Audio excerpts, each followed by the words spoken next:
Assalamualaikum warahmatullahi wabarakatuh. Alhamdulillahirabbil alamin wassalatu wassalamu ala Rasulillah wa ala alihi wa sahbihi ajmain.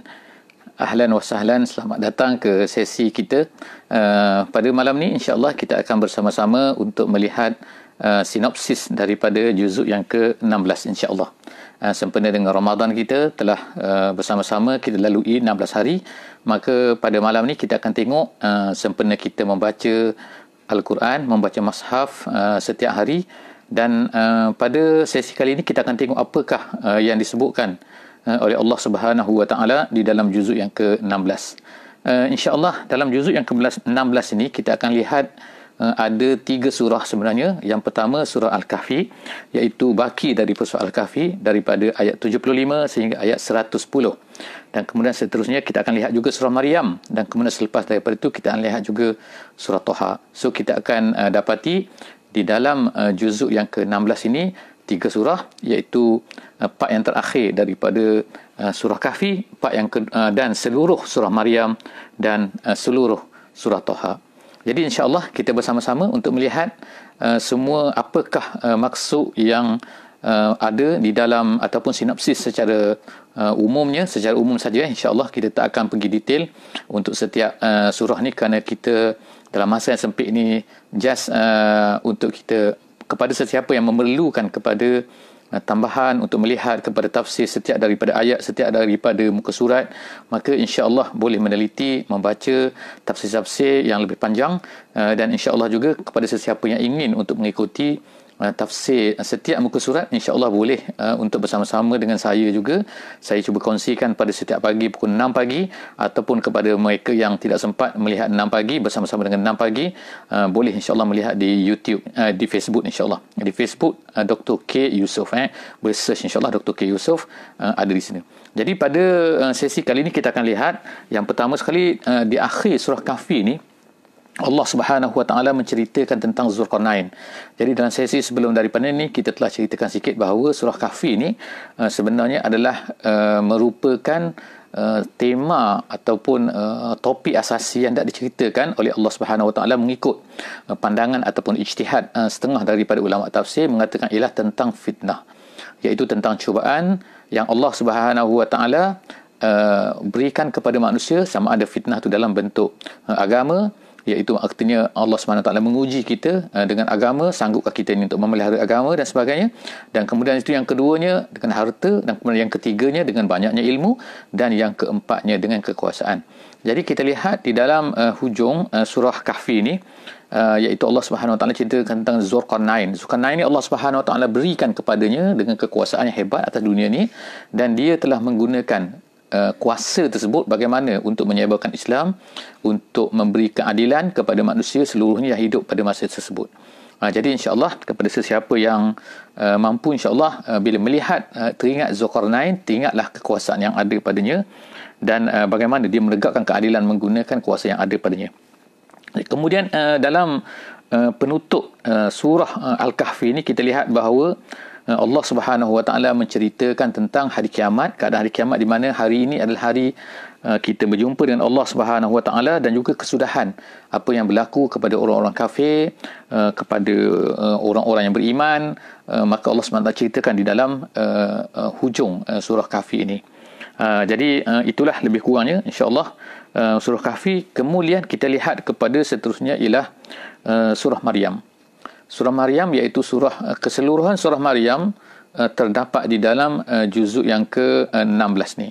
Jadi namanya Maryam, nama surah ini adalah surah Maryam, dipilih oleh Allah Subhanahu Wa Taala, dipilih untuk diberikan nama kepada surah ini untuk menggambarkan apa, iaitu tema keseluruhan kepada ni ialah kepentingan untuk kita mewariskan zuriat kita ni dengan agama. Memang semua orang suka untuk dapat anak, suka untuk dapat zuriat, suka ada zuriat dan sebagainya. Tetapi adakah setiap daripada kita memikirkan apakah yang akan kita wariskan? apakah guna anak yang ada pada kita ni, apakah gunanya zuriat kita ni, adakah hanya untuk bersuka-suka ataupun untuk mewariskan harta semata-mata ataupun mewariskan nama supaya mereka ni mengenang kepada kita? Tidak. Yang penting ni dalam surah Maryam ni Allah Subhanahu Wa Taala menceritakan tentang kepentingan untuk mewariskan agama kepada zuriat ini. Sebab itulah Maryam ini adalah anak kepada Imran, kita tengok, dan pada masa tersebut mereka adalah merupakan Bani Israel, yang mana kebanyakan daripada Bani Israel pada masa tersebut telah sesat daripada agama asal yang dibawa oleh nabi-nabi mereka kan. Dan yang tinggal yang masih berpegang kepada agama pada masa tersebut adalah keluarga Imran, kemudian Nabi Zakaria, Nabi Yahya, dan kemudian lahirlah daripada situ Nabi Isa alaihi salam. Jadi kita lihat bahawa Allah Subhanahu Wa Taala banyak menyebutkan di dalam surah Maryam ni tentang aulad, maknanya anak kan, ataupun dan juga Allah Taala banyak menyebutkan tentang wirasah. Wirasah ni maknanya pewarisan, iaitu bukan hanya pewarisan iaitu yang kita nak wariskan kepada anak-anak, kepada zuriat kita, anak cucu kita, bukan hanya dengan harta semata-mata kan, tetapi yang penting ialah agama.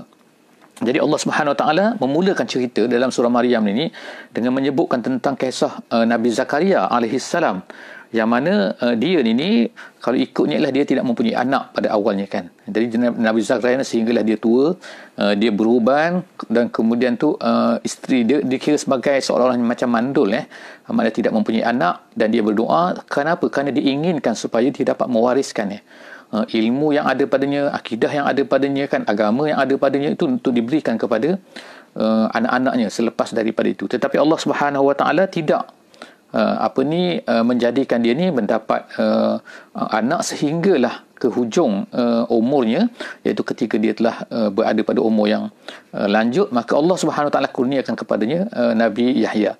Jadi anak yang diberikan itu adalah seorang Nabi juga, menunjukkan kehebatan bahawa kita ni jangan berputus asa daripada rahmat Allah Subhanahu Wa Taala.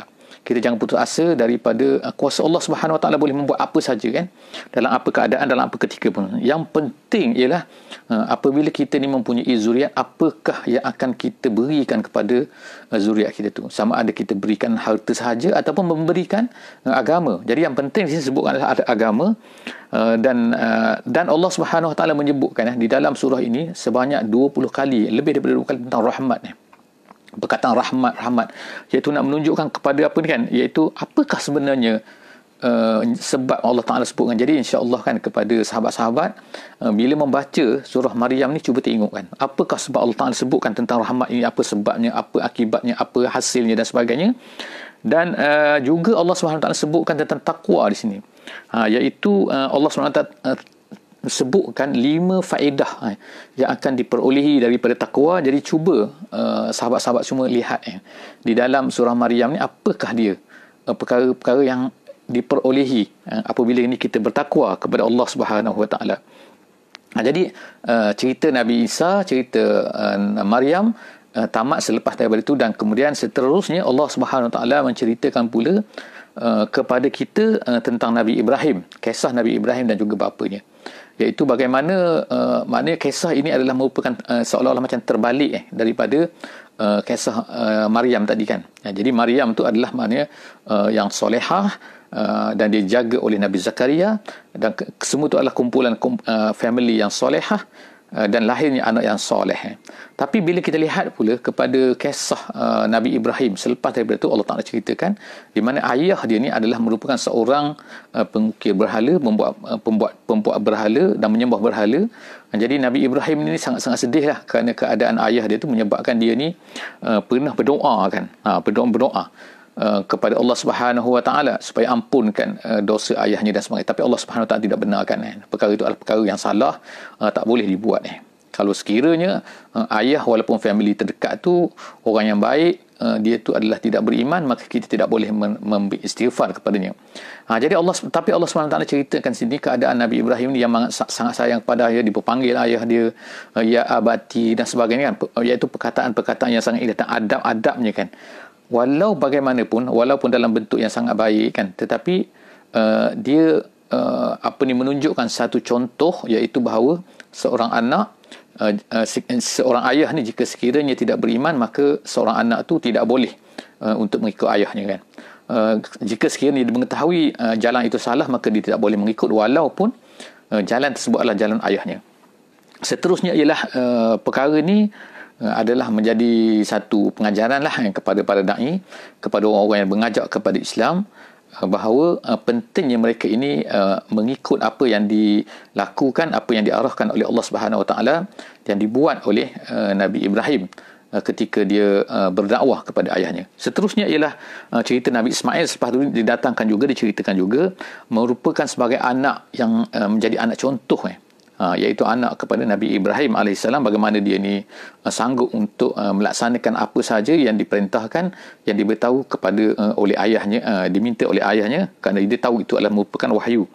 Dan kemudian seterusnya dalam antara poin dalam ayat yang penting Allah SWT sebutkan di dalam surah Maryam ini ialah Allah Taala ingatkan kita bahawa bahayanya jika sekiranya kita ini akan ada zuriat, tetapi zuriat yang kita tinggalkan itu adalah merupakan orang-orang yang tidak beriman, tidak melakukan solat dan sebagainya. Sebagaimana Allah SWT sebut, فَخَلَفَ مِنْ بَعْدِهِمْ خَلْفٌ أَضَاءُوا الصَّلَاةَ. Mereka meninggalkan selepas daripada itu, iaitu tinggalan, iaitu anak-anak yang mana mereka itu anak-anak yang melalaikan solat dan sebagainya. Jadi itu adalah satu perkara buruk yang patut ditakutilah oleh semua daripada kita. Seterusnya ialah kita masuk kepada surah yang terakhir di dalam di dalam juzuk yang ke-16 ni, iaitu surah Taha, di mana Allah Subhanahu Wa Taala telah menyebutkan yang pertama kita lihat dulu apakah tema secara keseluruhan surah Taha ni.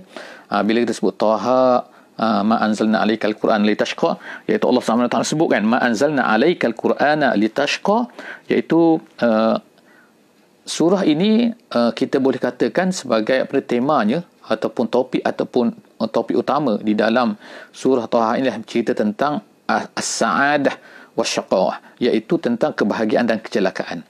Iaitu apa itu? Allah Subhanahu Taala mulakan lagi dengan awal-awal lagi surah ini Allah Taala sebutkan dengan kami tidak menurunkan kepada engkau ma anzalna alaikal Qur'ana litashqa. Allah Taala tak turunkan Quran kepada engkau wahai Muhammad dan kepada kita semua orang-orang mukmin untuk memberi kecelakaan, menyusahkan dan sebagainya. Tidak kan? Tapi Allah Subhanahu Wa Taala menurunkan Quran ini adalah untuk kemudahan kita, untuk keselesaan kita, untuk kebahagiaan kita dunia apatah lagi di akhirat lah. Jadi Allah Subhanahu Wa Taala menyebutkan di dalam surah Taha ni perkara mengenai dengan kecelakaan, bahayanya tidak mengikut syariat, tidak mengikut Islam dan sebagainya.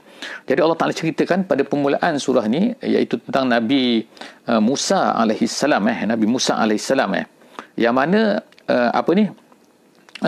dia menghadapi banyak keadaan-keadaan lah yang kita kata mungkin nampak macam masalah-masalah ataupun kesukaran-kesukaran as-su'ubat dalam hidupnya, di mana dia telah melalui keadaan cuaca yang sangat ekstrim dan kemudian nak balik berjumpa dengan ayah jagaannya lah, iaitu Firaun. Tetapi Allah SWT telah memberikan wahyu di tengah jalan itu, kemudian akhirnya disuruh untuk pergi berdakwah kepada Firaun. Dan begitulah banyaklah kesukaran-kesukaran yang mana dia merasa takut, tapi Allah Subhanahu Taala telah menyebutkan banyak kali di dalam surah Taha ini, la takhaf, la takhaf, janganlah kamu takut, la takhaf, jangan kamu takut. Maknanya sini ialah adanya perasaan takut di dalam hati Nabi Musa untuk berjumpa Firaun kan, raja yang besar kan, kuasa besar pada ketika itu kan. Jadi bagaimana dia nak berjumpa kan, dalam keadaan nak berdakwah pula, nak ceritakan bahawa engkau ni bukan Tuhan.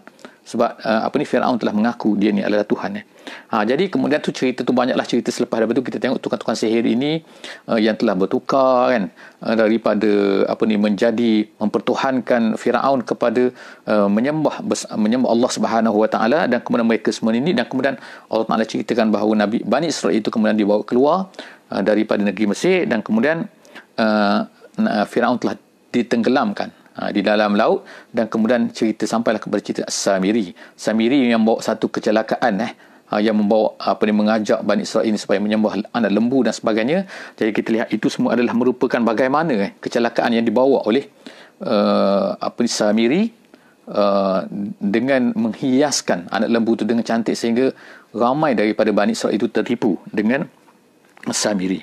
Dan kemudian Allah SWT ceritakan juga tentang kisah Nabi Adam AS yang diwaswaskan oleh syaitan atau iblis pada masa itu kan. Jadi dalam syurga dan kemudian telah dikeluarkan. Jadi nak menunjukkan kepada kita bahawa kecelakaan kalau kita ni mengikut syaitan, maka sangat-sangat bahaya kan. Syaitan ni boleh membawa kecelakaan kepada kita, mengheret kita pada kesesatan dan lari daripada kebahagiaan yang Allah SWT nak berikan kepada kita. Dan akhirnya surah Toha ini Allah SWT ingatkan bahawa janganlah kita semua ni berpaling daripada mengingati Allah Subhanahu Wa Taala dan mengingati hari kiamat, dan moga-moga Allah Subhanahu Wa Taala akan beri manfaatlah kepada kita dengan sesi kita. Yang penting insya-Allah kita baca juzuk yang ke-16 ni insya-Allah, dan kau dah baca insya-Allah mungkin boleh tengok lagi tafsirannya, boleh tengok terjemahannya kan, boleh tengok pengertian-pengertian ya Allah Subhanahu Wa Taala. Moga-moga Allah Subhanahu Wa Taala akan menjadikan Al-Quran ini sebagai guideline dalam hidup kita insya-Allah. Jumpa lagi dalam juzuk yang ke-17. Wallahu a'lam bissawab. Wassalamualaikum warahmatullahi wabarakatuh.